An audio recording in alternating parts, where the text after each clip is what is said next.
Hello, are you doing well? Fantastic. I want to have a serious conversation about our inability to envision our new lives and our new normals. And the reason I'm saying this is because there's two things I've been hearing in the last couple of days. When are we going back to work? And also, when are we going back to school? Let me start with the work, because the school conversation is, we're mad. Let me ask you, as HODs and senior management, if today Mutai Kagwe said, okay, fine guys, let's do this, what's the formula? Because you can't just wake up and go back to the office. That's never gonna be possible. Are buildings at the moment taking this time to create sanitization booths in front of the building? As people come out of the elevator into your office, do you have a sanitization policy? What is your policy for having in-person meetings? What is your policy for having your people in the office? Because I think you know that we're going to have to work in shifts for a while. All of us just can't wake up, leave our houses, and just go back to the office. I don't know whether we're going to all insist that we get a test. The one thing I think we really need to be pushing for is testing kits. I'm hoping Kemri's kit is going to be available and can be mass produced, and it will be efficient and effective, so that literally an organization can say, we test every 5 days.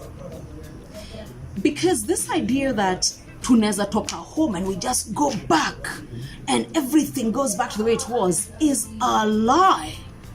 In fact, it is a mad lie. It's just not possible. I'd like to believe that we, as leaders, we call ourselves that, will begin to take the time to start formulating what opening up will look like. You all can't go to the supermarket at the same time. What, you think this thing is just going to disappear? We flatten the curve. The corona doesn't die. When we move again, it will move. Let's also look at what happened in Singapore, what happened in Japan, what happened in South Korea. Because remember, they had contained, and then movement started again and infection started again, so they had to pull back.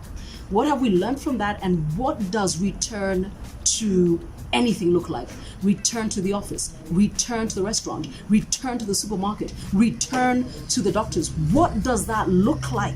Because it doesn't look like it looked like on the 1st of March 2020. Let me talk about school. School is opening how? Have you met your children? No, sorry. Have you met your kids?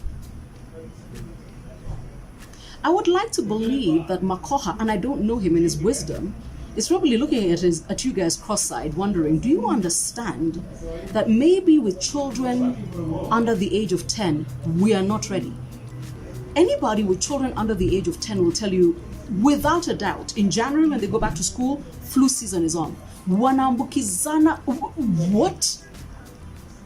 Have we taken the time to start asking basic questions? Does the institution my children go to have a return to school methodology? Do we have sanitization booths that everybody walks through as they go to school? Will our teachers be in PPE? Who's providing the PPE? Will our children be wearing masks? Who provide those masks? Because I'm torn between, will they be standard issue by the school so that we know that a certain standard has been maintained, or will we each individually buy our own because apparently that's what we believe? Have we thought this through? I'm ready to open. Actually, I'm ready to have a conversation around opening. See, that's what you've been baying for. Okay, let's create the formula for. What are we going to do if your child is not in boarding school? So let me just ask you something right now. If your child is in boarding school, are you confident about sending them back? Okay. If your child is under the age of 12 and nothing that I have just mentioned has been mentioned by the school, stop waiting for government. And I am not one of those people who can do that. What is a return to school formula? How often will classrooms need to be wiped down? Let me give you an example of here. The studios at Radio Africa are wiped down every hour. Did you hear me? Every hour. And in between shift changes. Every presenter has their own muffler. What does the return to school formula look like? Can we also stop being crazy? And I'm happy to hear ideas. I'm also happy to sit around the table with people who are like, this is how we will do it. How will we get into banking halls? How sure are we that I need to literally get a foolscap pad and a pen and start writing this down, and so do you. Please remember, a vaccine is 12 to 18 months away. A vaccine, not a cure. Our return to work, to travel, to holidays, there's gotta be a structure. There is no opening the doors and then we go out, ta-da! We'll be back to square one with, in one day, 2,000 infections.